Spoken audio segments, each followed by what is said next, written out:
we did not only provide for complaint after the election, we also even provided an avenue for complaint before, And after. during, and Okay. after. Okay. We also provided in the timetable that after the announcement of the result, that is after the election, the candidates that actually participated in the election have every right to petition or complain if they are not satisfied. And we've been expecting petitions since yesterday, and they are giving up until today. If there is no any petition, which means they have accepted the outcome of the result of the election. And so, for any person who is not happy with the outcome, what the person needs to do is to follow the same rules and regulations to register his or her grievances. Write to us. Okay. And so far, we have not received any. They didn't protest to us, they protested to the management. And I think the management responded to them. Rector is the chief executive officer of this institution. He's the chief accounting officer of this institution. He's also the chief supervisor of that election. So he came to see how is the exercise being conducted. Is it fair? Is it free? Is it credible? And he came, he went around all the points, and left, and came back much later again to know if things are still in order. And he gave us a pass mark and then left. It's a normal thing.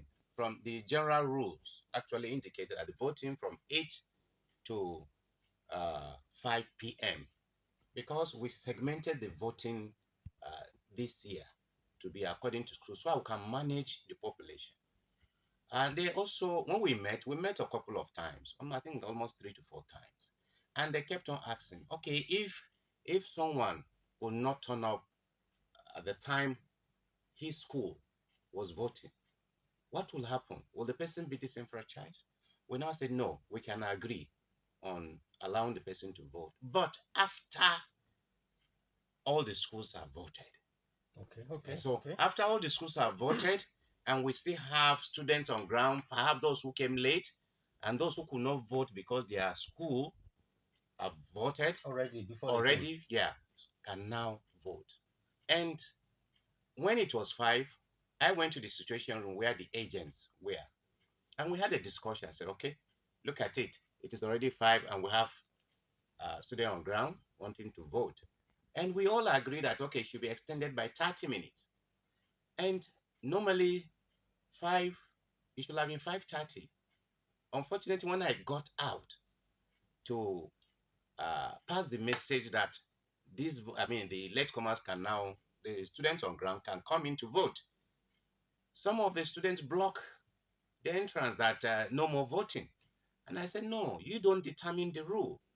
So Jack determined the Mhm. rules. And we have already agreed with the aspirant. We've already agreed with the agent that if you have students on ground that are yet to vote, they should be allowed to vote, and that we should give time. Now we have scheduled 30 minutes.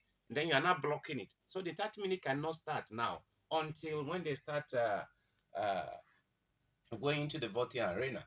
And so after much struggle, eventually they now allow some of the students to. And despite that, they were still obstructing them, insulting them even. So, but they started allowing the the the voters or the students. Those that have not voted. Yes, 5:20. So we have to now start counting the 30 minutes from that point. Okay, that was how the twice That is how the tournament twice thing came to up. the okay. And now, when it was that first 30 minutes, I went back to the situation room. Agents, we still have some of them on ground. What do? Do we stop it? And then they also agreed that we also increase the game by another 30 minutes. And so we came back and I told them. And those ones on ground were allowed in until at a point where we didn't see any student on ground again to vote. The aspirant should have told them that no, the agreement was once once the time, which should be 5 p.m., is up and we have people on ground, we have to extend the voting time to allow the students on ground to vote. And that's what we did. Okay. Ignorance is not an excuse, really. Ours is not the national election. The rules and regulations were trying out long before the day of the election. And it has been simple majority. We did it last year. We did it last 2 years. It has been like that for years, for decades, since the inception of it. So it's a simple majority. Nothing And has changed. nothing has changed. The only thing that has changed is that we are now doing e-voting. E-voting, That's all. which is better. Which is far And more better efficient. and more efficient. You understand? So you can imagine. You can imagine how wicked some of our leaders are. Really. Oh my God! I just wish that the electorate knows their right and know what to do to vote these people out. Really, or to instigate the state assembly to impeach them. But unfortunately, the problem of Nigeria is squarely that of leadership. At the state level, the local government level, the same thing is happening. Now, what happened in Bayelsa had happened in Adamawa. Yeah. That tells you how people are suffering. Go to Bayelsa. Nothing good is coming from there. Dubai is just a city in UAE, and their oil is all gone. But go there and see wonders. I see no reason why Bayelsa should be what it is. A jail time of 2 years.